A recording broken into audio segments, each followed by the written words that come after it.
There is no need to fear. You can't run very far. Curiosity's curse has brought you to our home of bizarre. Consider us your friends, or simply your humble guides, as we unlock those doors in which they attempt to disguise. Welcome to a world of ghosts and grays and end of days. Welcome to a house of magic and fairies, all occurring suspiciously close to the fictitious town of Derry. Welcome to the Paranormal Sideshow with your host, John and Stacey Edwards of ParanormalSideshow.com. Hello and welcome to the Paranormal Sideshow. I'm your host, John Edwards, and joined as always by my lovely wife, Stacey. Hello. And we survived Halloween. We did. I had a good time. We did. We lived. It's always good. And, you know, we made it past another crazy moment. I think the world is supposed to implode on November 4th or something. Something crazy like that. But regardless, the Kennedy files got released and it didn't have anything about us in it. So I was pretty happy about that. In fact, I'm pretty happy about quite a few things. Mm-hmm. Obviously, we have a lot of groovy things going on. I got some of my favorite TV shows coming back. So got a little Oak Island hunt going on. And speaking of Hitler, the Hunting Hitler is the new season of that starting soon.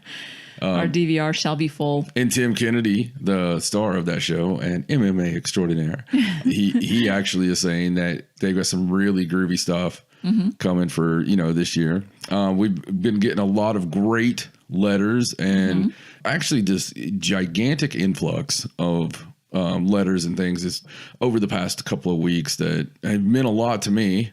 And it's weird, like I talked about on the last show, it's really weird timing on things. Right. So, that makes me happy. Really, really glad about that. We've got a lot of killer news today.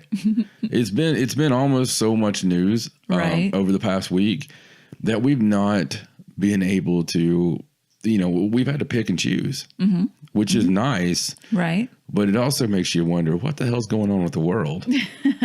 When we have that much stuff to put on. Oh, I know. But hey, guys, we do have something really, really cool to tell you guys. So, and we're pretty excited about this.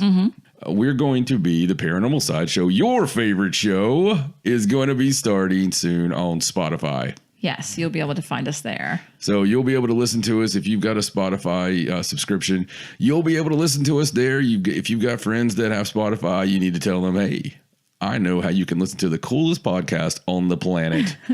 And that's the way to do it. So, I almost want to shield just so I can say that. Well, as soon as we find the actual link, I'll be sure and put it on the website because it takes them, a couple weeks to get everything uploaded and on there. So right. And I do want to say for fans of the Till Death vlog that we've been doing, life gets in the way sometimes. And although we don't want to let that affect the podcast, as far as being able to get out and do some of the things we've wanted to do recently, the state of Maine that we're in had a gigantic windstorm and basically hurricane strength winds. And we didn't have power in the state for a number of days. There's still people without power right now, a week later. So it's been there was a state of emergency declared, and luckily I don't believe anybody lost their life. I don't think so in the storm, but it was substantial damage. Whenever you have a substantial amount of wind in a place that doesn't get that, right, and they're not prepared for that, you're going to have a lot of power outages and things.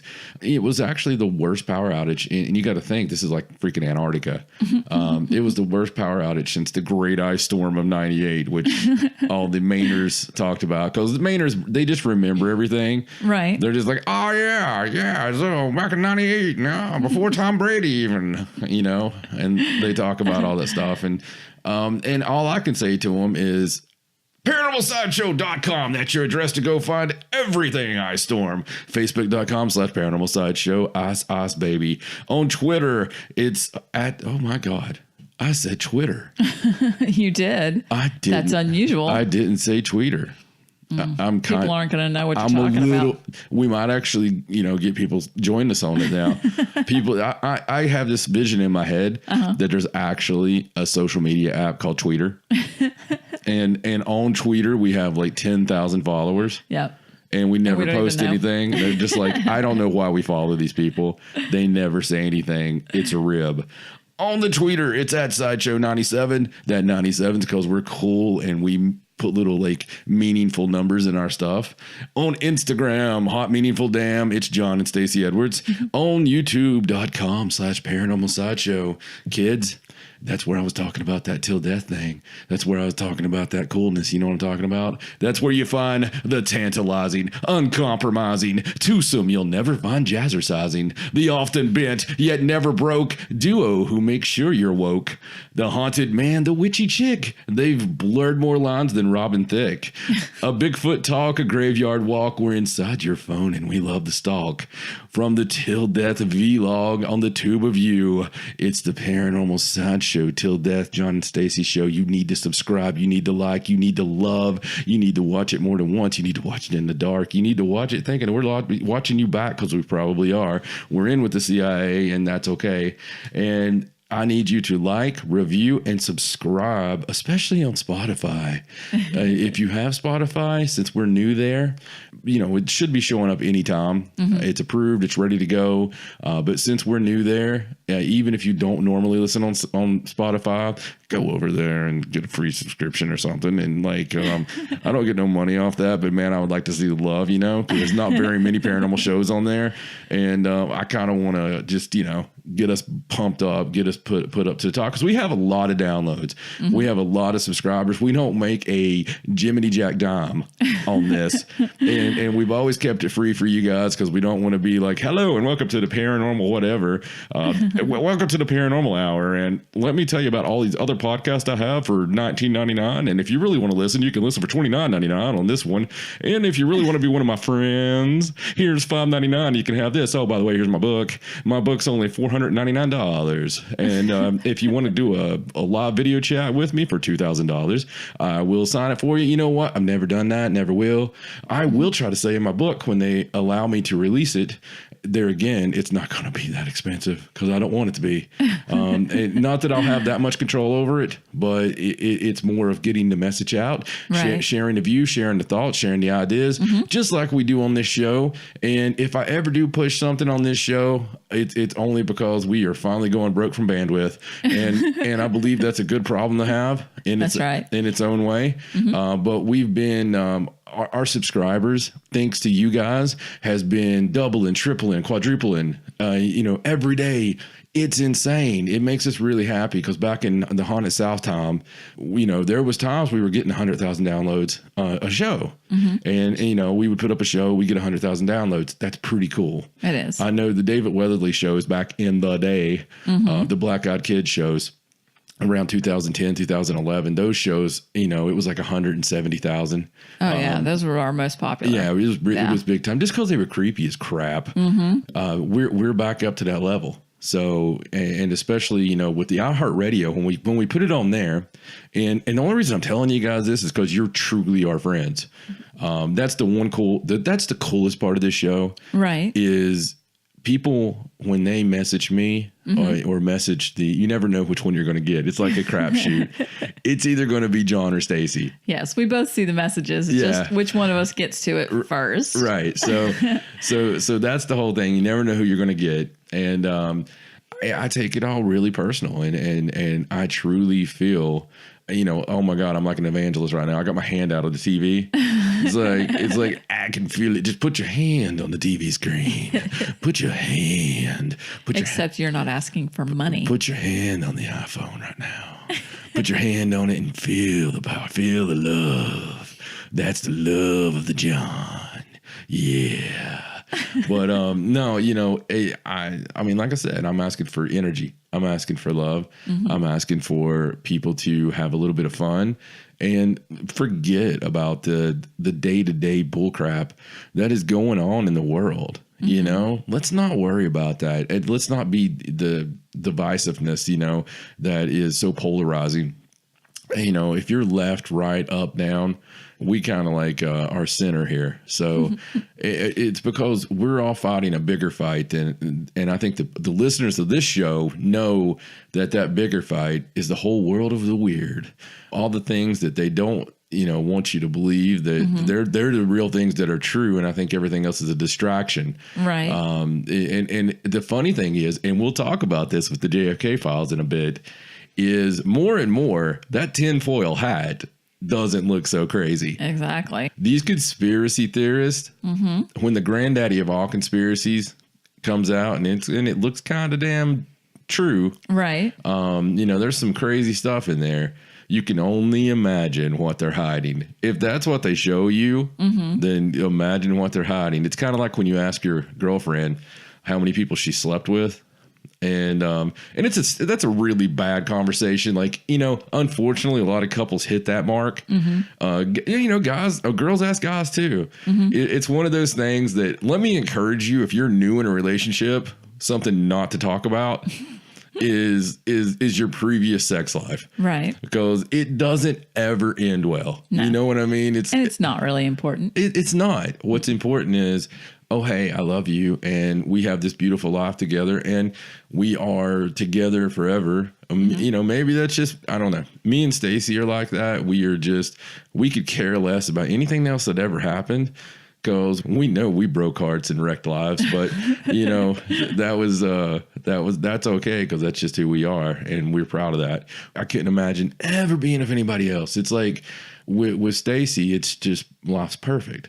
And it's one of those things where, you know, when you really got your best friend, you hear people say that, but when you really have your best friend, that person that, you know, if you accidentally fall on a grenade and, you know, blow a leg off, you know, somebody's going to take care of you the rest of your life. And we both have that, you know, that's a beautiful thing. But what I was saying, just a little relationship advice here from Dr. John, one of the things you don't want to bring up is you're sitting around. I remember back when I drank, you know, we're sitting around, have a few beers, and it's kind of like, so how many people, you know, how many people have you been,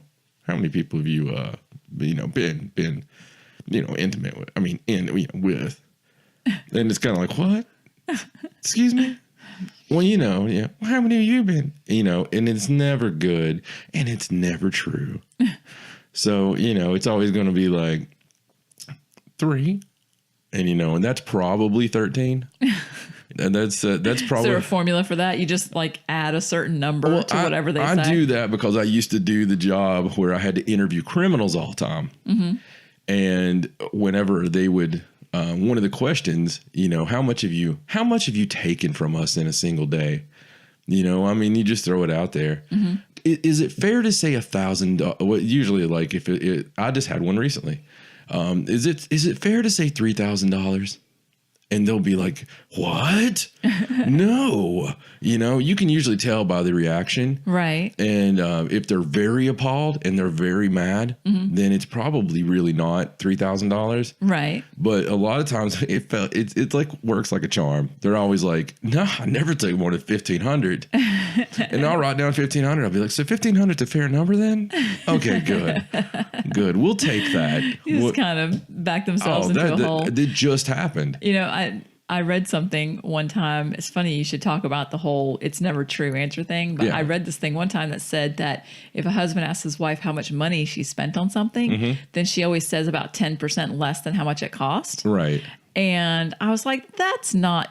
Wait a minute. I totally do that. Like not consciously, but like if you're ever worried about how much I spent on something and you ask me and I tell you, I always cut it off a little bit. And it's usually about 10%. And I'm like, oh, that's crazy. I do that. It really is. No, you do that on a lot of stuff, actually. You're a very I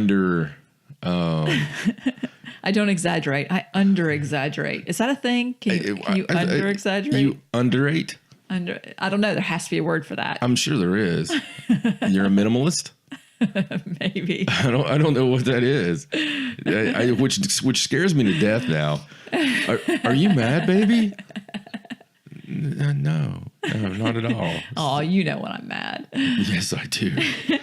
The world knows when you're mad.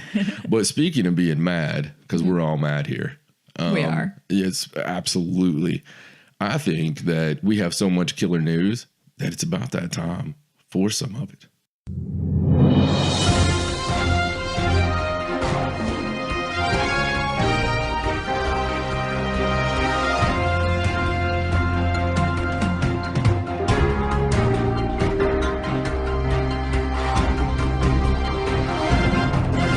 All right, so let's get into the news. All right, so since you've alluded to it a couple of times now, let's just start with the whole JFK file release.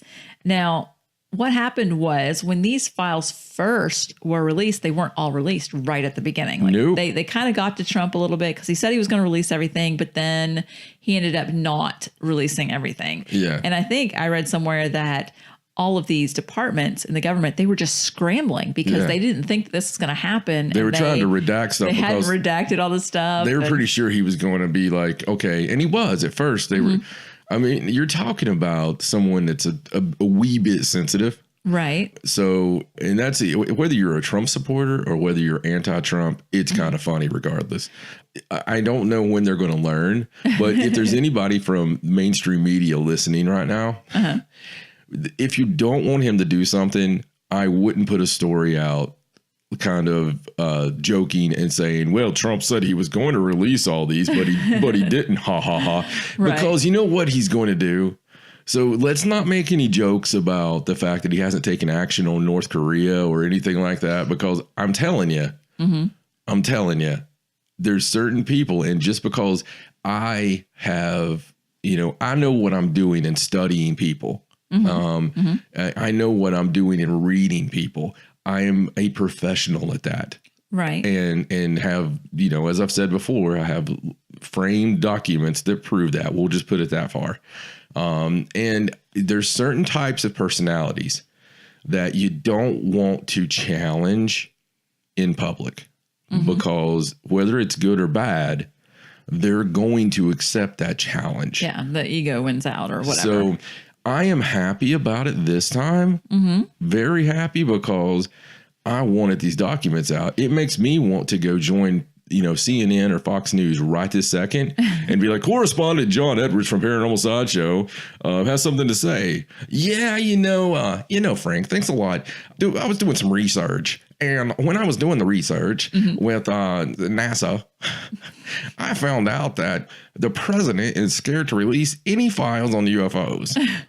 In fact, I hear that he's a wimp about it. Oh, yeah. Something like that. And we will get disclosure tomorrow. Exactly. So, and Trump did end up releasing everything. I mean, I think it was only a couple days, maybe later. One day. Yeah. It wasn't very long. They got dumped on Friday. And then by Saturday night, everybody at every secret organization was dying. Yeah, because he was like, you know what? I don't know what you're doing. Just release them. So with that, there was some things that from the redactions that probably didn't get redacted. And there was actually a file or two that was for whatever reason in there that we'll talk about a little bit.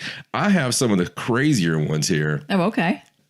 For me. Right. The mysterious phone call. Yes, that was a big one. That's the big one. That's a big one, and that's crazy. So it's gotten definitely the most attention out of anything, I believe.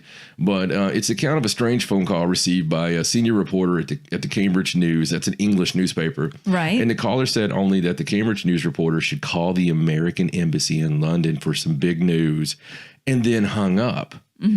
Why is this a big deal? The timing of the call. It came on November 22nd, 1963 at 6:05 p.m. local time, which was 25 minutes before JFK was actually assassinated. And they really wanted to find out more about this, as soon as they seen it. But I mean, come on. Yeah, well, I mean, what I read, they were like, well, it's not very clear if this call was a prank or something. That's not a prank. No. That's not a coincidence. No. Because why, Stacey? Because there's no such thing as coincidence. There is no such thing as coincidence. Right you are, Harry. Well, something that I thought was really funny also about that particular memo about the phone call and what you were talking about conspiracy theorists is there was actually a conspiracy theorist named Michael Eddowes. I don't know how to say his last name. He's actually passed away now. But back in the 80s, he claimed that he knew about this phone call and nobody believed him. Right. Like he was just the crackpot, nutty guy. Nobody ever believes him. And I think he was like a British lawyer. And he actually claimed to have a CIA document mentioning the call. I think maybe he wrote a book. And, nobody believed him. Nobody said that. And he was convinced there was conspiracy. Absolutely convinced. And so it's just one of those things that now, guess what? There is that document that did happen. Where there's smoke, there's fire. If there's lipstick on the shirt, it's not because some girl tripped and fell into him. It's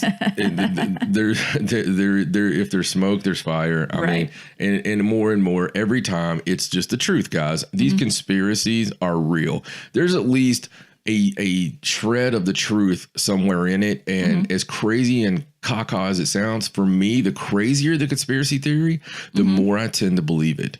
Yeah. Because if you're going to come out and ruin your career and say that chickens are actually controlling the world, right, you're either completely insane, mental, right. But if you show signs that you're not crazy, then I kind of believe chickens are actually ruling the world. I mean, at the very least, it's just everything I've seen. Right. Being on this side of the fence and seeing so many conspiracy theories come true, it's hard when one of the biggest ones of all time has so much credibility, to it. So, and then there's the exploding seashell.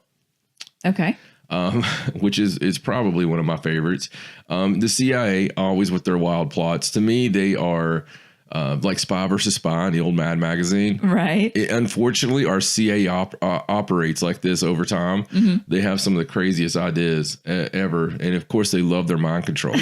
So the plans to kill Fidel Castro could be a comedy movie. Right. With all these failed attempts over the years and these crackpot plans, they wanted to kill him via poisoning his diving suit. Yes, I did read about that. If that didn't work, they would try another undersea method. They were going to plant a spectacular seashell underwater in when you just absolutely have to pick up. Yes, you can't like jewels encrusted in it or something. I don't know. Like, ooh, look at that seashell. That's no ordinary seashell. I could just imagine getting one that talks like a clam. Hello, fella. Fidel. It's the conch. Yes, from SpongeBob. The magic conch shell. Magic conch shell. Yeah, that's what it was. Underwater in hopes that it would catch his attention during a dive. But they would put explosives inside. So when he put it up to his ear to hear the ocean. Shockingly, the idea was abandoned after investigation. It was determined that there was no shell in the Caribbean area large enough to hold a sufficient amount of explosives, which was spectacular enough to attract Castro. Oh, Castro. His tastes just go way beyond seashells, apparently. And then there was some that we've always known because my mom always loved the story with Marilyn Monroe and the Kennedys and stuff. Yeah, so there's the stuff in there about Robert Kennedy. That to me, that's not really a bombshell as much as, we know. Yeah, I think those were more or less just memos about people warning him that things were going to be. Some of the crazy thing about it, once again, people not believing books and stuff. July 1964 letter to intelligence officers told them about upcoming publication of a book called The Strange Death of Marilyn Monroe by Frank A. Capel. And why did the feds care so much about this particular tome? Because it was going to make public something that the memo said was well known. Something that everybody knew already. Well known to her friends and reporters in the Hollywood area, but secret otherwise, that the iconic movie star was having an affair with Robert F. Kennedy. Do they really think nobody had any idea? Well, weirdly enough, the book went beyond talking about the rumor into something much darker. That Robert F. Kennedy had Monroe killed by the communist conspiracy after she threatened to expose their relationship. Unsurprisingly, despite alarming the government, the book was basically ignored by the public. And, the thing about it, I've heard so many conspiracies on her death and all that stuff. It's, there's something there, definitely. There's the high-priced Hollywood call girl and the Rat Pack, which, you know what? I don't even have to go into that one. It's the Rat Pack. I mean, I would be upset if they didn't have ties to the mob and Kennedy and call girls and everything. But then there's my personal favorite. Almost like the paper that got dumped in there by accident. The Hitler bombshell. Yes. So in the world of conspiracy, there's always been the conspiracy. And just like the show, Hunting Hitler, there's always been the fact that we knew that Hitler was alive and he survived and he got there. And actually, there's stories that I was talking to our German mate or our English mate who happens to live in Germany. And he was telling me some really cool stuff that I honestly didn't know. And he was telling me also some stuff we're going to have to bring up later on. Okay. Might have to bring him on the daggum show again about some these horrifically scary places in Germany. That'd be cool. He was sending me some stuff that they're taboo. You can't really investigate them because of the war. Right. It's a lot taboo. I'll just leave it at that. Right.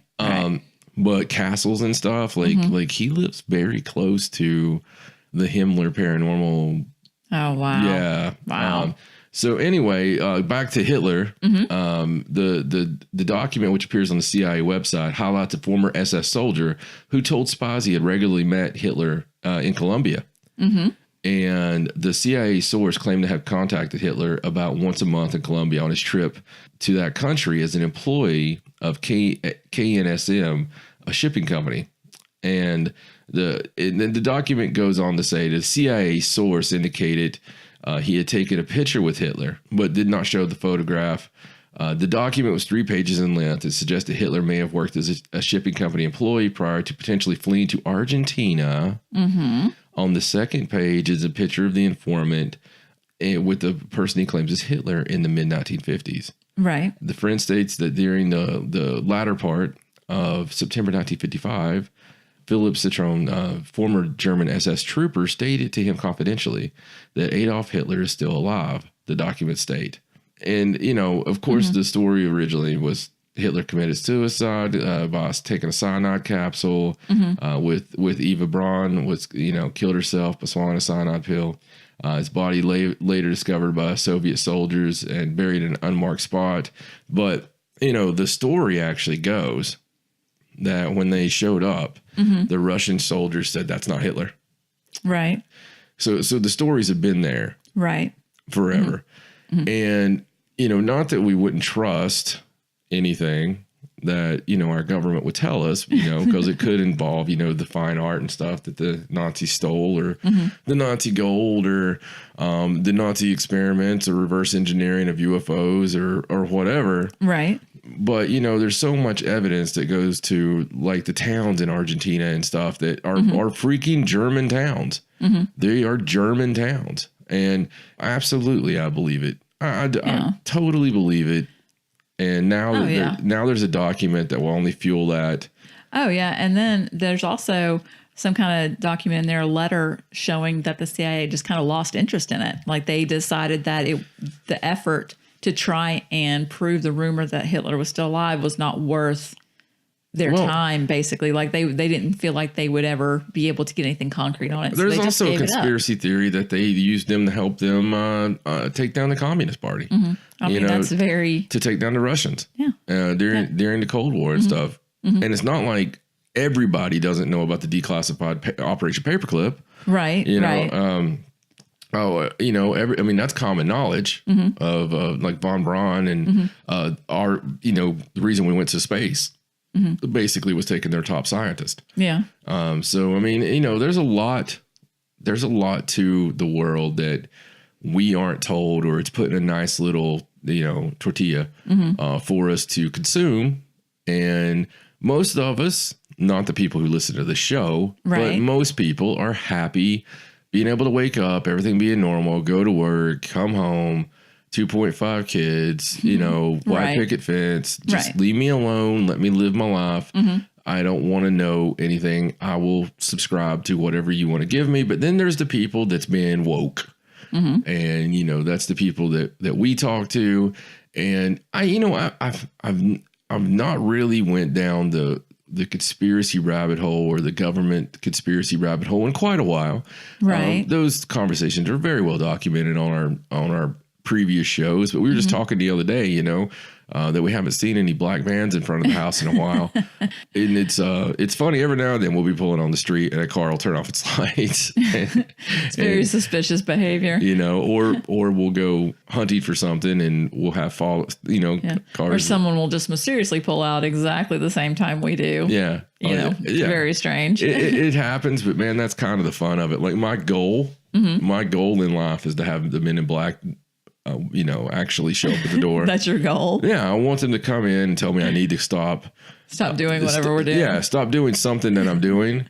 And you'd be like, okay, just wanted to meet you. Yeah. It's all good. Yeah. Because that to me is confirmation. My favorite one and I've talked about this several times, but my favorite one ever is that Woman in Black story in the Nick Redfern book about the Arthurian legend, and when the guy was in the cave and he was really getting close and they showed up and said, look, you're going to unleash something that, I mean, this woman and this guy was absolutely not an embellisher, right? And he had been researching, this was his life's work. His life's work was the Arthurian legends. Right.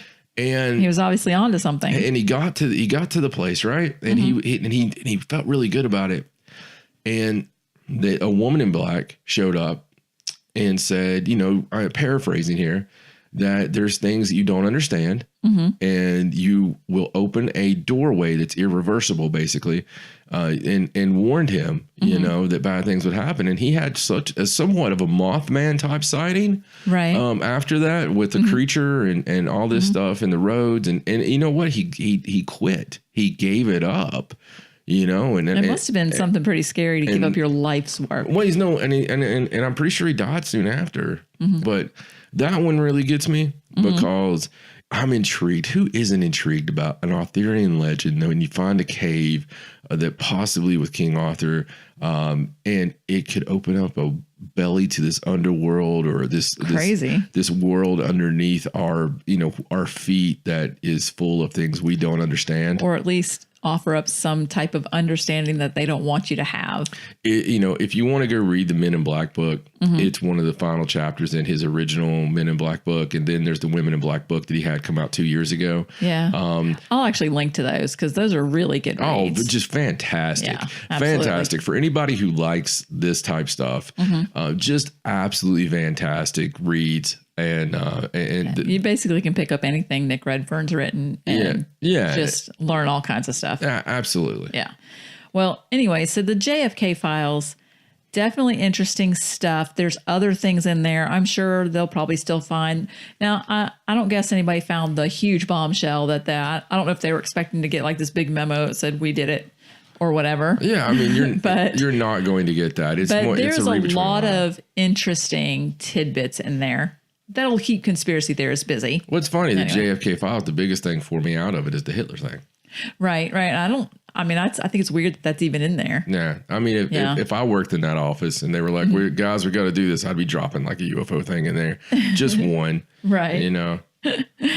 All right. So let's move on to the next story. And this is about, we're going to revisit the school in Ireland, the Irish school. Remember that had the video and it was like the poltergeist activity. Yes. And we talked about it on one of our other shows a couple episodes ago. And I talked about the video and I was talking about how at first I thought it was really just set up like a complete hoax. Because it looks like a hoax. It does. And I actually said something wrong about that first video because when I watched it the first time, I didn't have any sound on. Well, I was watching it and my headphones were plugged into my computer and I wasn't wearing the headphones. So I didn't realize that there was sound with the video. And so there actually has been a second video. Yes. And so I was watching the second video and there was sound. I was like, what? And so I went back and rewatched the first one. And at the beginning, when I thought there was lights at the end of the hallway, it's actually a door that slams and the light's just reflecting off of it. But this second video has also a door slamming and the camera shakes, chairs levitating, a book bag goes flying, a poster rips off the wall, and then a chair moves across the hallway. And again, all of these things are things that could be hoaxed and set up. Right. Doesn't mean they are. Doesn't mean that they are. Doesn't mean they're not. I'm not saying either way. I'm saying that this has also been caught on their CCTV, and they put it up so that people could see it. Yeah. Now, this particular school, Deer Park, I actually emailed the school, and I got a response back from the deputy principal. Right. And he's fairly new to the school. He's been there a few months. But I did ask him, I was like, is this some kind of project? Is this some kind of viral video lesson or, something that they've done? They did have this Fear Park event for Halloween. So I thought maybe it was something for that. And when I emailed him, it was after Halloween. So I thought maybe if that was the case, he would be like, yes, that was for our event. Right. And he emailed me back, and he did say that they used the video to promote their Fear Park event, but that they didn't create it. Right. They don't know how it was made. If it is a hoax, they don't know who did it, and nobody came forward to claim responsibility. Okay, and this is the deputy principal right of the school. Of the school, yes. So Stacey contacted him, super sleuth over here. She contacted him, and this was the official statement, made to her. And the thing about that tells me that, I mean, this is a job, so if he is found to be lying, right, then there's a good chance that you're going to lose your job. And plus you've got kids involved. Right. So the very fact of possibly terrifying these children and having this great hoax, how could you have faith or trust these people after this? So, I think that for the people screaming hoax, we want to, especially the internet trolls, absolutely always want to, crap on everything right off the bat. The first reaction is always, oh, let's crap on this. It's fun to crap. Crap. I'm just crapping right now. They like to do that. I always picture like the little peeing guy on like Dale Earnhardt number 3 on the back of somebody's car, and that to me is the internet troll who likes to pee on everything. And I always see that little figurine of that kid like with his butt showing, just smiling and a peeing. Big stream of pee coming down all over a story. I don't know why our gut reaction is to be like that. Right. Let's not be like that. Let's go into things with an open mind and say, it's very possible this is faked. And it is. It's very possible that it's the greatest piece of paranormal evidence we've ever seen. Right. And Stacey will go into more of the background of the grounds there shortly, but I do want to say I heavily studied tape 2. And tape 2 to me, if you had fishing line, you could, it was on, a lot of it was straight line. And if you go back there and you watch it, of course it's on paranormalsideshow.com, but if you go there and you watch it, there is a lot of things with chairs and whatever that is possible if a string was behind the door to pull from underneath the door to pull the chair across. Right. And I went through it piece by piece thinking, this could be done this way. This could be done that way. This could be done this way. And honestly, on the cheap, it could have been done on the cheap. It looks pretty cool, but with just a little bit of cooperation and a few people involved, you could absolutely have it done. Now, is that saying that is the case? No, not at all. But I do want to be on record as saying that, sometimes I see tapes. There was one not awfully long ago that I couldn't tell how that was done. It was like the outside of a school. I forget what country it was in. That one looked really hard for me to figure out. And that was this year too. I apologize that I can't recall which tape that was, but I believe that was a school. And it was something was slamming up and, open and close and everything. And it was an internet sensation for 2 minutes, but sometimes, I can't tell. And then sometimes there's ones like this, which actually I can see where that could be faked. And, but the alarming part of it is when you think about the fact that it's an operating school that has children in it now, and they want more children to come there. So I can't see where they would be. But then again, the country that it's in is well versed in the paranormal. Yes, and the belief of the paranormal, belief of little people, belief of some of the things we believe in. So maybe it's more widely accepted. I mean, It's kind of like some countries in the age that it's okay to drink alcohol. I mean, it's just it is what it is. But what's some of the history there? Well, the school actually does have a reason that it could be haunted, because it's actually built on this plot of land that is actually called the Medieval Gallows Green, and it was a public hanging square. Holy crap! A long time ago, and so just stop right there. Mm-hmm.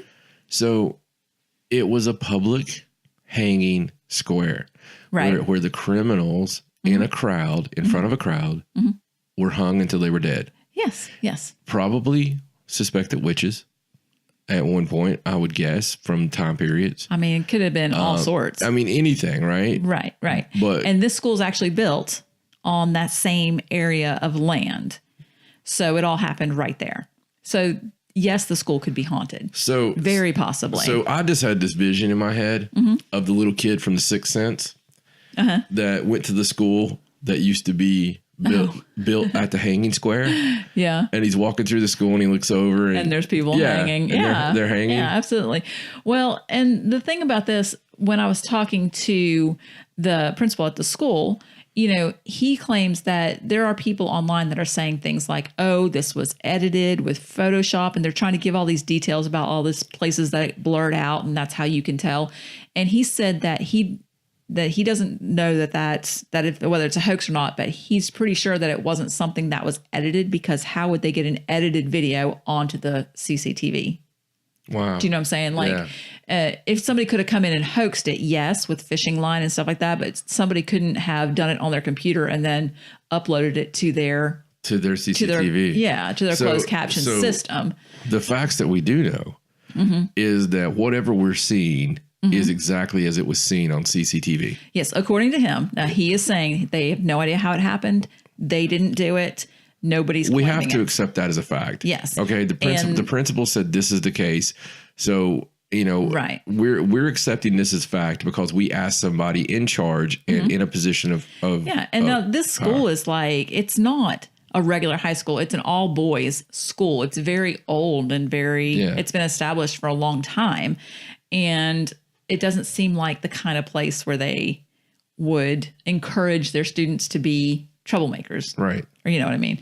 So, and they did have the Fear Park event, but it was funny because I was watching on their website and they were making, like, the kids were making all these props and things. It was a fundraiser kind of thing. And they made some spooky looking stuff for this Fear Park event. And they did use the first video to promote it because they had it, and why not? Yeah.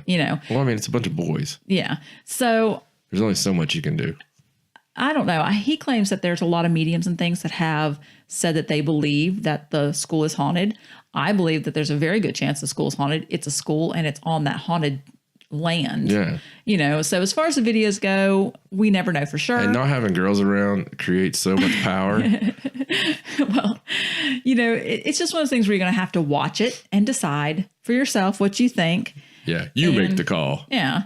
And yes, it could possibly be hoax. And if somebody did hoax it, there's no way if a kid hoaxed this that they're going to come forward now and say they did it. No. Because of all the attention that it's gotten. I mean, not this year. No. Maybe, I'll be interested to see if there's another video after Halloween. Right. If we're like, let's say January 13th. If it's January 13th and there's another video and when there's no promotion, when there's no, I'll be interested. To see if they actually, I'm glad they released the second one. I hope that the people on the internet didn't bother them so bad with the comments and stuff because I did see them going on there and defending their own stuff. I have a friend who is in a pretty big popular position with a big company. And he reads his own hate mail, and and he's on TV and stuff. And I'm not gonna get into it, but I really don't want him to read his own hate mail because you're going to get that stuff, but you can't go. So he'll go on these forums, right? Like search his name, I guess. I don't know. He'll go on these forums. No, don't ever search yourself. No. He'll go on the forums and actually get on there with fans. And comment back. Oh, good gracious. And, so that is a dangerous, slippery slope there. Yeah. So I get it. Trust me. In the early days of the internet, I wanted to drive to people's houses. Right. And, and talk to them, like those memes you see where some kid's punching out another kid. Right. That's how I grew up. That was how that was taken care of. And there was a lot less problems. Yeah. So, true. True. All right. Well, let's move on.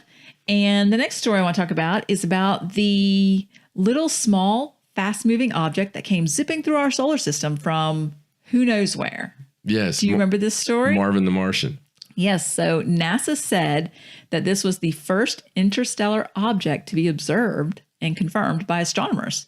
So it was an object that came through our solar system, and it is not from our solar system. Yeah, it's crazy. And I don't think that's ever happened before that they've ever noticed. No, that's crazy that it's not from our solar system. That's a huge deal, actually. It really is. When I was reading the story the first time, for some reason, I was hearing "In the Meantime" by Space Hog. Space Hog, if it is, that in the meantime, it might be a one-hit wonder, but for whatever reason, it's related to the story. I don't know if the aliens heard that song or something. Right. If 1997 found them all of a sudden and they heard that song and then shot something over here to let us know they liked it. But when I was reading that story, as strange as this is, in my head, I was just like hearing, ooh. And it was just thought I'd throw that out there. The crazy mind of John. Exactly.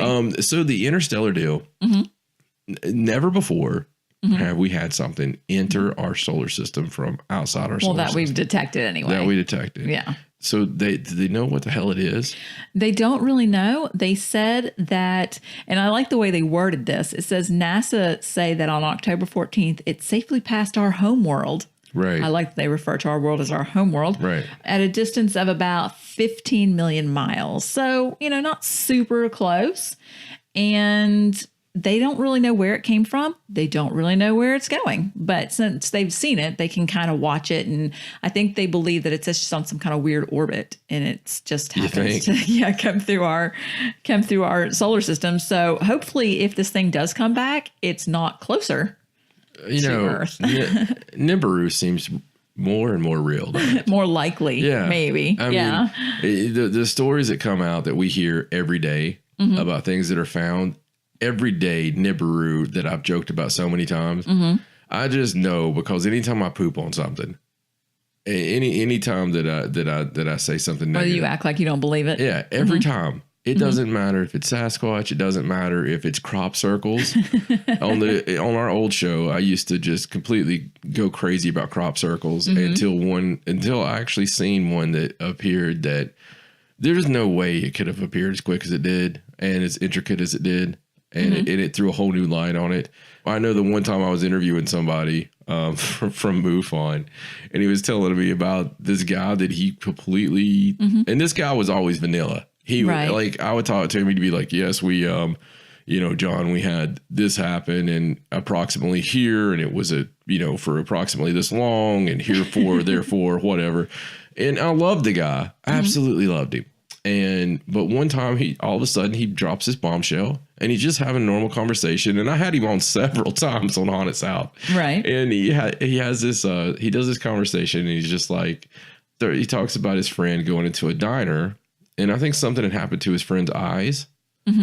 And all of a sudden he's seen everybody as reptilian. Like, I vaguely remember that. Certain people in there were reptilian, kind of like the movie They Live. He could see this certain people, like something had happened with his oculus or something. I don't know. Something had happened with his eye. And he was like seeing. Sounds like a bad dream. Some of these reptilians, right? And I know a couple of weeks ago, freaking Twitter blew up. And did you see that with the JayZ? Oh yeah, and they were claiming that he was shape-shifting into a reptilian, like on an airplane or something. So I'm sure that it's just a Twitter thing, right? But I'm actually looking this up as we're doing the show. I've got to look up the JayZ reptilian deal because it's just so funny. Yeah, JayZ called reptilian shape-shifting on flight to LAX. And the funny thing about this is that people were saying that, of course, it was from the reputable news site, your Newswire, right? Which is totally caca. But when I went and looked at Twitter, I actually found these tweets, where people there were actual tweets. Yeah, where people were talking about it. But as funny and entertainment as this freaking website is, I harken back to the Men in Black movie. When Tommy, do you remember that? When Tommy Lee Young is like, Tommy Lee Jones. Tommy Young is a famous NWA referee from the 80s. But Tommy Lee Jones is like, looking at basically the Weekly World News because that's where the real news is. Yes, because that's where all the real stories are. Like Bat Boy. Let's see, what was this? One witness writing about the experience on Twitter said the S just hit the fan in the business class when JayZ lost control and began shape-shifting in front of the other business class passengers. Very scary. He kept changing shape. We knew more and more people were watching. He knew more and more people were watching and got angrier and angrier when he couldn't stop. The owner of United Airlines, #reptilian JayZ. At one point, just before the plane began its descent, JayZ scuttled off to the bathroom where he spent at least 10 minutes, according to another eyewitness, before emerging with a pale, drawn expression. And then immediately began shape-shifting again, with the eyes of the entire business class cabin fixed on him. Everybody saw it. Everybody saw it. His chin jutted out the door, and then he just changed completely into a leering reptilian. So anyway, the Twitter exploded with tweets detailing the scene as soon as the plane landed in Los Angeles and passengers were able to access their Wi-Fi. Within minutes, 4 passengers had even disembarked. The #reptilian JayZ had been retweeted thousands of times. Of course it had. However, as the trending topic began attracting attention on Twitter, the tweets with reptilian JayZ hashtag and the accounts behind them began to disappear. The hashtag disappeared from Twitter's top 10 trending topics and now appears to have been airbrushed from history by the social media platform. So imagine that. So I'm not going to keep going in all this, but I do have to tell you, I did a little research on this just because it was on a hashtag fake news site. Okay. So, and of course it's a joke, right? So, but I still like to look into stuff. So when I looked on Twitter, I'm like, well, yeah, there's some stuff, but they could be just have seen this story and doing whatever with it. And then somebody was like, well, JayZ has a private plane, and it was kind of funny because Stacey told me about this story where Bow Wow. Oh yeah. He posted something on Twitter about his private jet, and then somebody else posted a tweet out recently with a picture of him on the plane in like business class or whatever going, he just tweeted about his private jet and here he is on the flight with me. And like, no, Twitter never forgot that. Like he even still has to defend it to this day. Yeah. So, what we're saying is obviously private jet, not private jet. It's not like it can't happen. It's just funny. And let me just please say, I'm not in any way, shape, or form saying that JayZ, even though he might be a reptilian shapeshifter, I don't believe this story. But it's fun nonetheless, right? Right. And who knows? It's the reptilian upper class. Hey, conspiracy theory. He might be a reptilian. It's a freaky conspiracy theory. I mean, there's a big a big conspiracy theory on all this stuff. I have a hard time buying this one. Yeah, me too. I don't, I'll go as far as saying I believe in reptilians, if whether they live underneath the earth or whether it's a different type of alien. Right. But the shape-shifting thing, because there was the new study that came out with scientists saying that aliens probably look like us. Right. And I've said that for years, why wouldn't they? Yeah. I mean, yeah, there could be the ones that breathe carbon or whatever and look completely different. But, I'm sure there's some that look. Well, I'm Pleiades. I'm pretty sure the reptilians live inside the earth anyway, don't they? I think isn't that the general consensus? I believe that is, but then the Pleiadians are the ones that supposedly look like us. And have sex with you. I've been waiting for them for years. They're the really nice ones, aren't they? I keep waiting for that blonde to show up in my bedroom and be like, I need to mate with you. It's totally not cheating just to have sex with some hot alien blonde. If it's otherworldly, if it's not cheating. If it's otherworldly, then they're going to find out what freaks we are and be like, can I call my wife up here? Has to go on the list of rules. If it's an alien from another planet, it's not cheating. It's all right. I mean, they're going to to take my sperm anyway.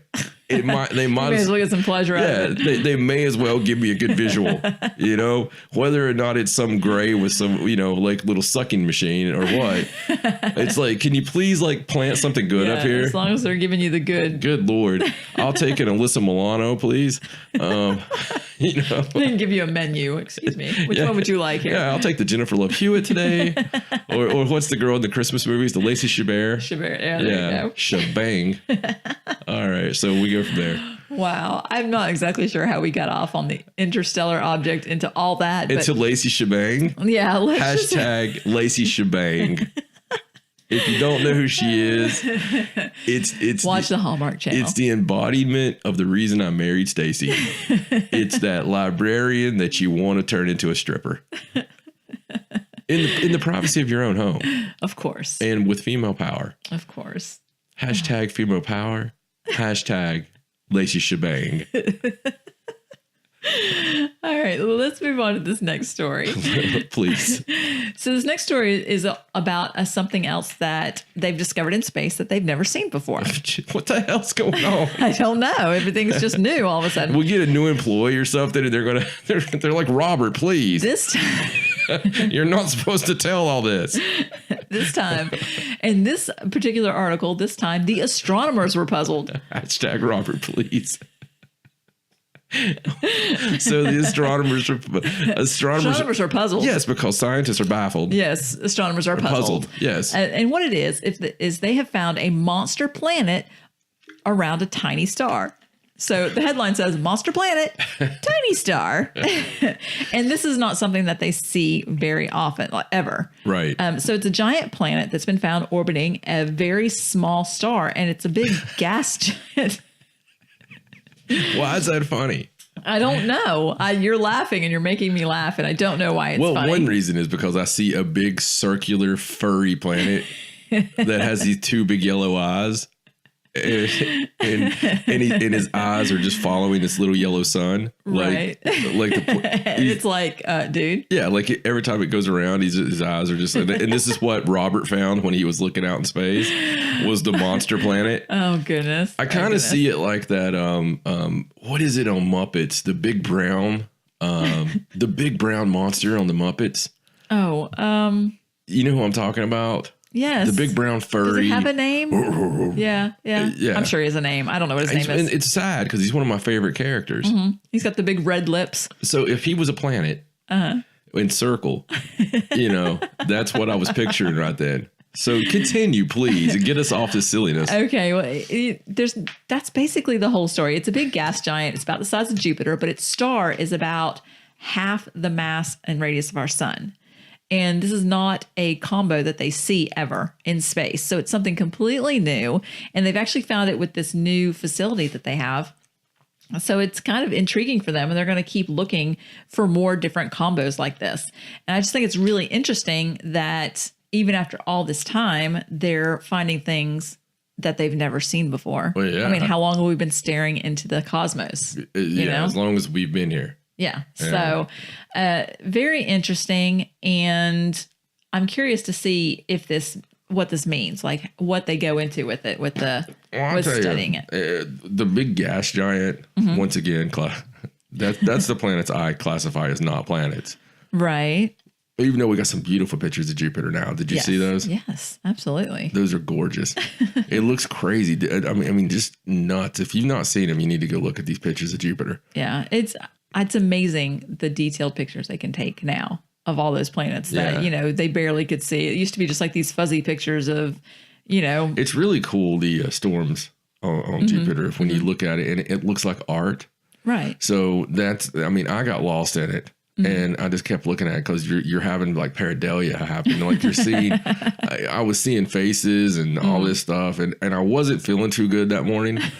So here I am like 30 minutes sitting in the parking lot of one of my stores and getting ready to go in. And I'm sure everybody in the store is thinking, oh, I wonder what he's looking at. He's like going through all the stuff to come in here and really nail us. And I'm like sitting there half out of my mind looking at pictures of Jupiter. Okay. So, maybe you shouldn't stare at pictures of Jupiter if you're not feeling so well. Yes, so there's your little spot for the day. There you go. Okay, so let's move on. And this is kind of an interesting story. This is about the discovery they were talking about this big void that they found in the Great Pyramid at Giza. Right. And it's sort of one of those scanning experiments where they're doing the cosmic rays and they're scanning the pyramid so they don't actually have to break it apart. Right. And they've actually found this cavity that exists. I think they need to break it apart. That they didn't know about. Just need to tear the thing down. I do. I think we need to just go in there with a buzzsaw and cut it in half. No, I don't think so. And I do. I really do. I mean, we could put it back together. And, you know, I really think we just need to go in there. It really bothers me because I know they've went in there already after all this time. Always. Sorry, Snape. But after all this time, I you know that they've went in there and they've looked and they know, and there's things they're hiding from us, and the whole Egyptian plateau. I mean, they're hiding crap from us. I actually seen people come out and debunk this one. Well, I was going to talk about that too. So apparently they found this cavity and it's above the main big chamber.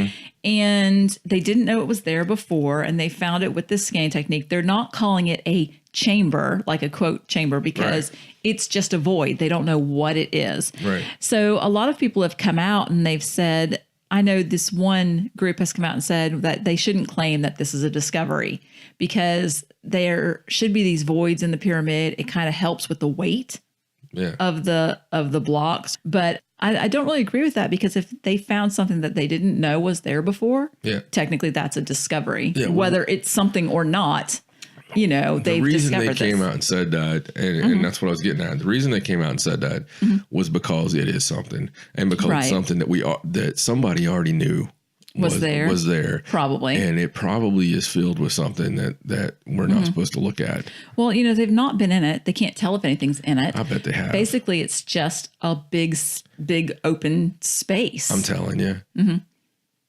if you have some of the greatest secrets and possibly some of the let's just call it what it is. I believe that the pyramids are way older than what they say. Right. I believe that the Sphinx is way older than what they say. Go look at the works of Dr. Robert Schoch and look at the water damage and, you know, the weathering that happened way before.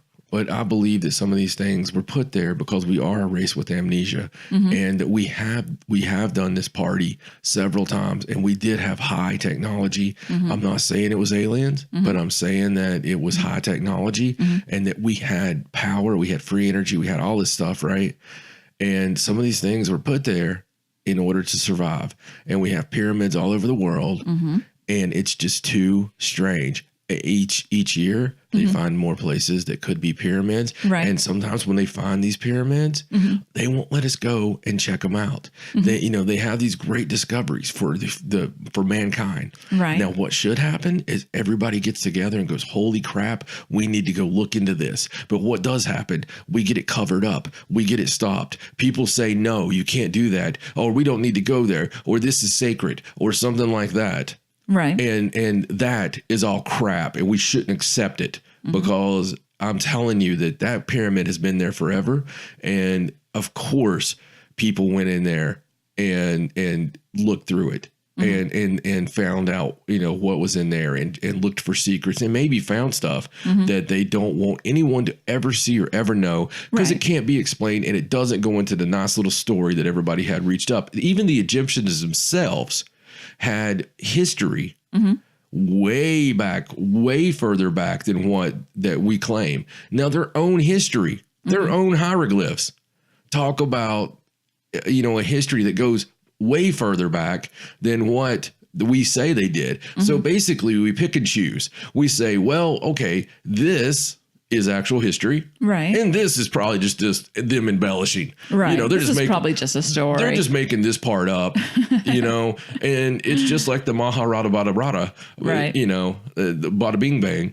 That story, is it real? Is it a story? Is it just some, you know, wonderful epic that they just made up, or is it based on something that actually happened? You know, is this where we pull out the reference to Troy? Well, is it where we pull out the reference to Tolkien and weird crap happens again? The last time I did that, everything went crazy in the room. That's true. Maybe we should mention that. I mean, I'm just telling you.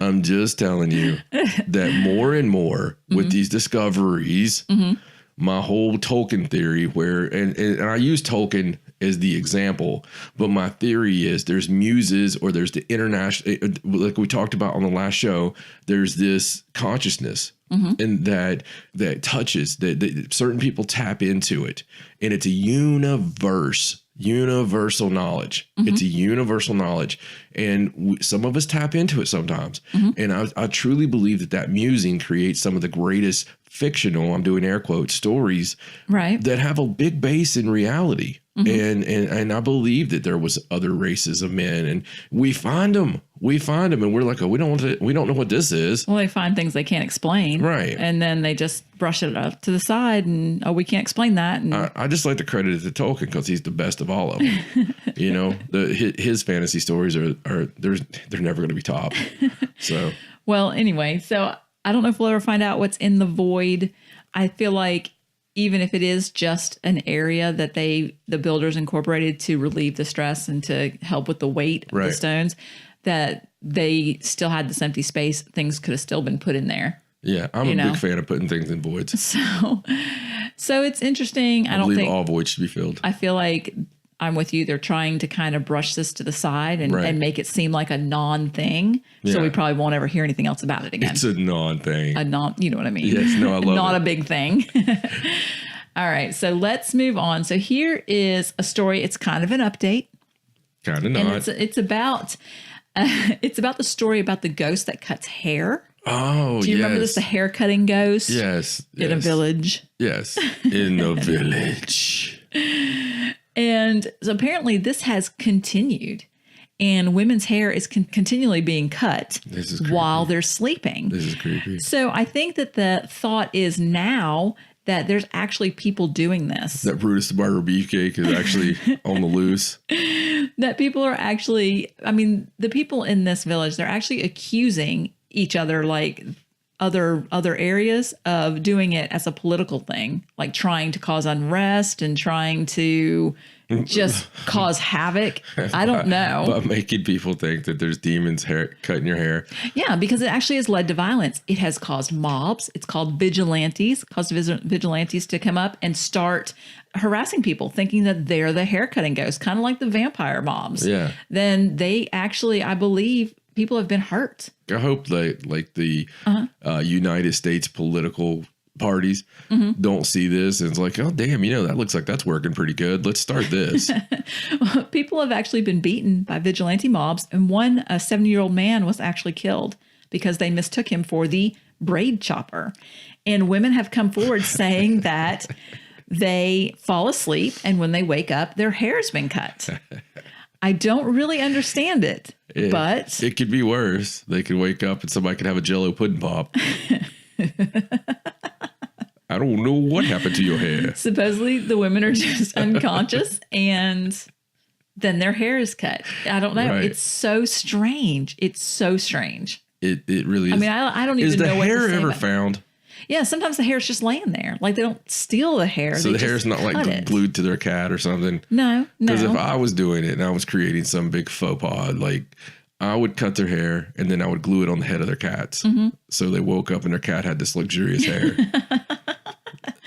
Well, I just got this picture of this cat with this braid. Yeah. So yes, some of the militant groups are claiming that it's a ploy by the government to counter militant attacks, because then people are more likely to report any kind of suspicious activity. Yes, but sort of thing. We always say it's the government. Well, I'm just saying that. That's what they're putting forward. The police have created a special investigative team. Oh my God! And they've put out a reward for any information. Do you know the guy they put on that? The guy they put on that was the guy that they always he's probably the one in the one cop in the office who's always talking about conspiracies. and like every day they're like, Jesus, Jim, not again. He's like, no, I'm telling you right now, JayZ turned into a reptilian. And they're like, Jim, it's a fake story. No, I'm telling you, look, this happened on Twitter. Yeah. And then the next day they're like, hey, Jim, so there's a problem with a demon cutting hair, and it's causing political unrest. We're going to put you on that assignment. Yeah, that's yours. That's your case. So yeah, terrible. And this one guy that got beaten by the vigilante mob, he said they tried to burn him alive. Wow. I mean, that's really extreme. It's not like whoever's doing this is killing people. They're cutting people's hair. It's terrible. So how many people were in the mob that attempted to burn him alive? I have no idea. The police saved him. So they turned me into a newt. I got better. I don't know. It's so strange. It's really weird. I could tell from your face that this whole vigilante mob thing is really bothering the crap out of you with the vampirism. And, well, I mean, at least with the vampire vigilante mob, people are having their blood sucked. It's hurtful. You know, people are being injured. People are just women are getting their hair cut, and that's terrible. And I know that their hair is probably wonderful for them. They don't want it cut, but is anybody really getting hurt? Does it really require burning people alive? I mean, really? I think they should all shave their heads.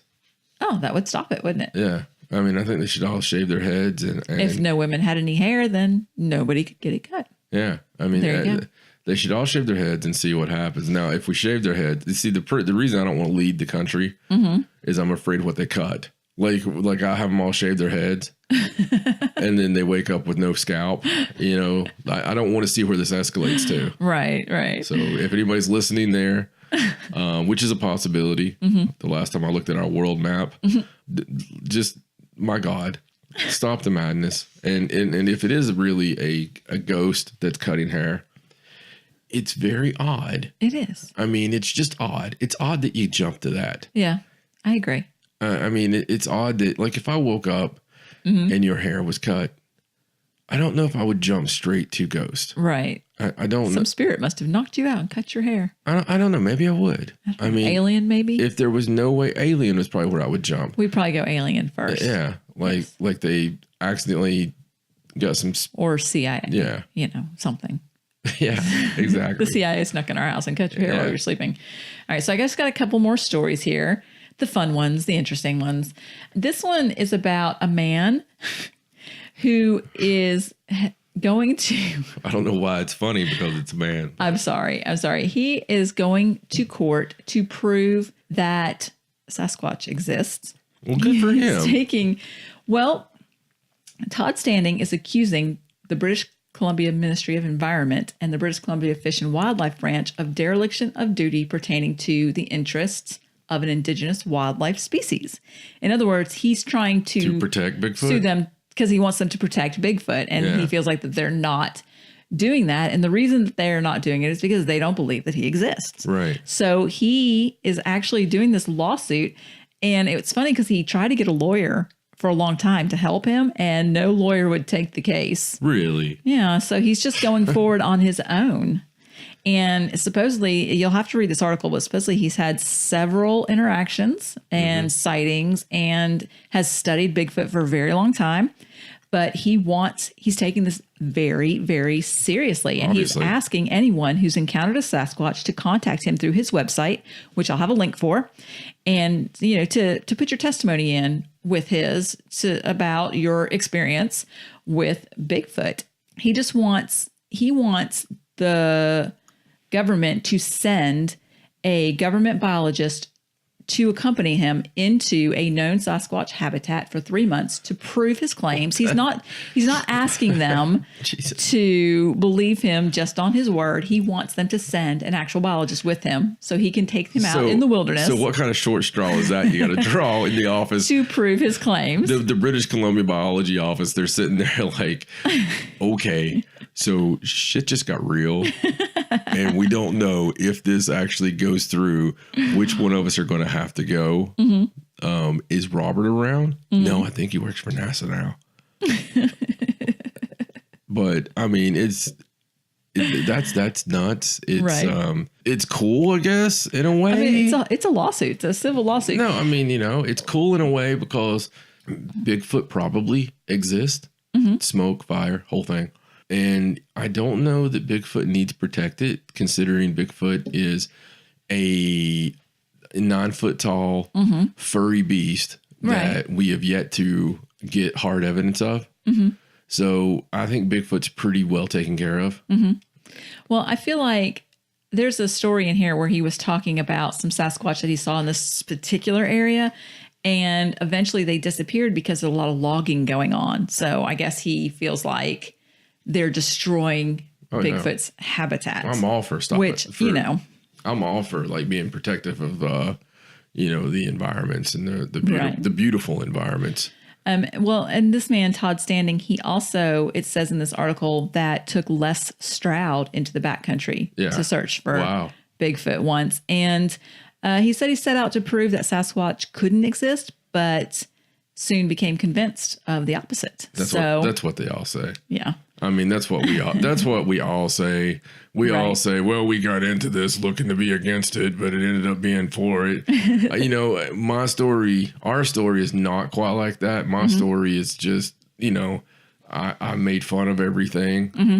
Believe that one, huh? I made fun of everything until it happened to me. And just so happens, 20 years that it's been like that. And in that 20 years, we've seen so much crazy stuff, had so much crazy stuff happen from, UFOs to spirits to attachments to psychic abilities to crazy people beating on the door and disappearing. So many insane things happening, time slips. It's like the whole gambit of things too. It's not just one thing. It's like once you get into the paranormal, just look out. Yeah, I mean, because everything's going to happen. It's happening to a good friend of mine now. I mean, a good friend of ours. I mean, you look at once that door opens, once the door opens, it's hard to shut it. And unfortunately, or fortunately, there's a lot of this that's connected. A lot of the paranormal is connected. It's just like when you hear about abductees, and a lot of times it feels like a demonic oppression or a demonic possession. Yeah, there's a lot of similarities there. Very many similarities. And, so it's something shifted in the world because there's a lot of weird things that are coming daily, weekly. And you know what? It's getting to that point where we're not surprised anymore. Like, I don't know if you've noticed this, but you almost expect to open up the news and see the UFO on the White House lawn. You almost expect to hear about the demonic possession of the Pope, and that he spit pea soup all over everybody. I mean, it's to that point. And I don't know if anybody else is feeling that shift, but I get a lot of letters and a lot of people are having that third eye open. I like to think that the Paranormal Sideshow is somewhat responsible for opening, for violating your third eyes. All our lovely, are you sure you want to say it that way? All our lovely listeners out there, I think we pride your third eye open. I guess violate is not the right word. Yeah, maybe that's not the right word. That's not what I meant. It sounds terrible. Yeah, what's the pitch perfect? There's penetrate. Yeah, there's no good use of the word penetrate. It's not appropriate. Not appropriate. Okay, so this next story, this is actually just something that I thought was kind of cool. And it's a picture that somebody posted of a eerie looking portal, quote unquote portal, in Argentina. Of course it was Argentina. Now, it's not. It was probably taking Hitler. Supposedly it's not necessarily a portal. Right. The picture was taken on October 24th. A woman was walking her dog through the park and she took this picture. And meteorologists have an explanation for it. It was like a tube-like formation of light going from the ground up. Right. So what they say it was is that it's a tube-like formation that's created when masses of warm and cold air briefly come close to each other but don't merge or collide. And it just so happens that this woman took this picture just as lightning had struck right in this area where this warm and cold weren't colliding, and it created this appearance of this beam of light going from the ground to the sky. And it looks like a portal. It's a very cool picture. But that's the explanation. And they had this explanation ready. Apparently that is a natural phenomenon.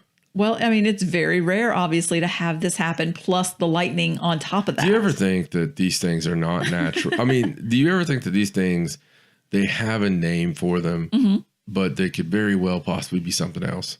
You know what I mean? Absolutely. And yeah, they've seen it and they've named it and they have to explain stuff, right? Right. It's like I tell people at work, don't ask me a question because I am obligated to give you an answer. Right. So I would rather you make a decision and get something done than ask me, because if you ask me, I have to give you the political answer. Right. I have to tell you, I have to toe the company line because that's just who I am, and I have to give you the textbook answer. So I think these scientists, a lot of times they have no damn clue. And I rarely. It sounds like they made it all up. I'm sure they didn't, but Rarely do some. I mean, I'm not saying that scientists aren't smart. Right. Because they are very smart. It takes some brains to think up some of those things. Some of those excuses. Yeah, exactly. But, I think truly, the very fact that, we can't tell you when an earthquake's going to happen. But my pseudoscience people that keep up with the sun are pretty damn good at it. Yeah. Stuff like that bothers me. Yeah, I agree. It really does. I just think that we don't quite know. No, I agree. But I thought this one was cool. You should look at the picture because it is a strange round of events that all had to happen at exactly the same time, right when she took this picture for this to happen. And we don't believe in what? Coincidences. Right you are, Yes. Harry. Well, it's like that thing you always talk about with the paranormal in general. It's like the story we had the one time, I don't know if we ever actually did it, about in Salem where the mayor saw the face in the lamppost. Right. And everybody's like, oh, it's pareidolia, it's smoke, it's blah, blah, blah, blah, blah. But what if, it's like you always say, what if the spirits used all those things to make you see a face? Like, right, exactly. Maybe it was smoke. Maybe it was. I'm glad you remembered that. Your mind making, but maybe that's how it works. Yeah. That's like when we did the vlog on Catherine's Hill. Yeah. And supposedly they see Catherine in the fog. Yeah. Maybe that's, maybe you're not just maybe your mind's not just making a figure out of the fog. Maybe that's how it works. Well, my whole theory on that is we are energy. Okay. And spirits manipulate energy. Right. And, so what is saying that what we're seeing is not some way of them communicating. It's kind of like people that set up the experiments with mirrors or with TVs or whatever, more than likely, even when a spirit supposedly jumps in a box and picks a word. Right.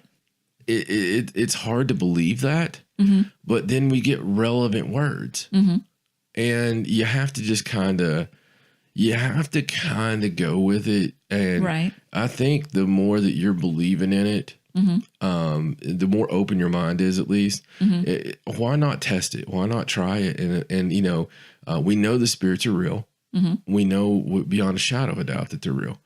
And, why not do everything that we possibly can to test it and to try it? Because I tell you what, if you give the opportunity, I could sit here and use this ink pen, and try to have it do something to manipulate this. I mean, it's really just what you're putting your energy into, I believe. Yes, right. I agree. Okay, so last stories, and these are both stories about weird things that have come out of the ocean onto the beach. Wow. So the first one's at a Welsh beach, and it's a mystery because dozens of octopi have been spotted emerging from the ocean and crawling up onto the coast at night. Like they're just like, screw this ocean, and they're coming out onto the beach. Maybe there's a whale with like really bad gas. And so this one guy, Brett Jones, he runs this dolphin watching boat trips, said he came back from a sunset trip. It was,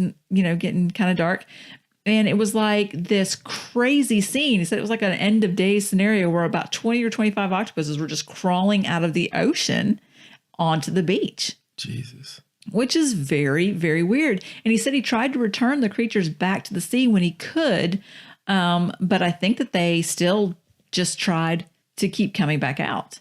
It's so unusual. I mean, and nobody even really knows why. They just kept saying how odd it was. And obviously there was something wrong with them to make them want to do that, because they're just going to die up on the beach. So I've not seen anything where they've come out and said what they think this is. They have their theories, it's like obviously. Octopus suicide cult's what it sounds like. I mean, something. I don't know, because octopus, they're not social. They don't want. They hide under rocks. They don't want you to see them. And the guy that was trying to return him to the water, he was saying, I hope he did a TV interview with all these suction marks on his face. No, but he did say to wear gloves because that they bite like mad. He's like, if you're going to do this, wear some gloves when you do it. But very strange. And they even asked, aquarium people if they'd ever seen this or heard of it. And they all just said that it was quite odd. Yeah. They had no idea. Yeah. I mean, that's weird. I'd like to get a follow-up on that. Yeah, I'm going to have to look at... I've seen the pictures. I'm gonna look for our next show and see if anybody's come out with maybe an explanation. Or if it's happening anywhere else. And Well, not to be outdone, for our last little bit, let's go to Australia. Because, Australia, they always have to have the worst of everything. Yes, land of the killer everything. This is not this story, but I did see a story where this woman found this earthworm in Australia. Did you see it? It was like... No.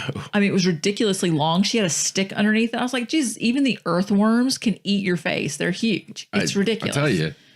Everything's bigger in Australia. They claim that to be Texas, but everything will kill you in Australia. Mm-hmm. Everything. I love Australia. Mm-hmm. It's just such a dangerous little treasure trove. Well, so recently, a ton of blue blubber jellyfish washed up on an Australian beach. Wow. I mean, they said it looked like wallpaper. There were so many. Oh. The whole beach was covered in jellyfish. And, when you go to the beach, you see jellyfish on the beach occasionally here and there. And for God's sakes, don't ever touch them. Yeah. They'll sting you still. But this was just, there's pictures. It's ridiculous. It's just like a blanket of jellyfish completely washed up on the beach. They have no idea why. And they're just packed so tightly, you can't even walk through them. That's insane. And apparently the jellyfish, they all died, and it's starting to smell pretty bad. Some of them were eaten, but you couldn't even go anywhere near it. Ugh. Because, at first when they first wash out, it's dangerous, but crazy. It's not 20 or 25 octopus, an entire beach full of jellyfish, because Australia can't be outdone. That's insane. They have to have the craziest thing. Well, maybe it's maybe the jellyfish didn't experience the Mandela, and they didn't know Australia moved or whatever. Is that what it was? Yeah, they're like, hey, isn't this supposed to be ocean right here? Yeah, what the hell's going on? All right, well, that was weird. Yeah, very, very strange. Two strange things coming out of the ocean. So that is all my news. All right, well, there you go. It's little crazy things coming out of the ocean, and a bit of conspiracy, and a whole lot of crazy ghosts. It's even some puzzled astronomers. It's a regular day at the office for us. So, I appreciate the stories. Good stuff. Thank you. ParanormalSideshow.com. That's your address to go find out everything octopus. Facebook.com/ParanormalSideshow Octopi. On the Twitter, it's at Sideshow97 Octopod. On Instagram, Hot Octodam, it's John and Stacey Edwards. On YouTube.com/ParanormalSideshow. That's where you'll find the coolest, sexiest couple in the world on the Till Death vlog. And kids, lovely friends, we are available on Spotify, iHeartRadio, iTunes, Google Play, or however you want to listen. That's where we're watching you. So we need you to go like, review, share, and subscribe. Yes. Because we love you, and we really want to get it out there. For my lovely wife, Stacey, my name's John, and so long from the Sideshow. Good night.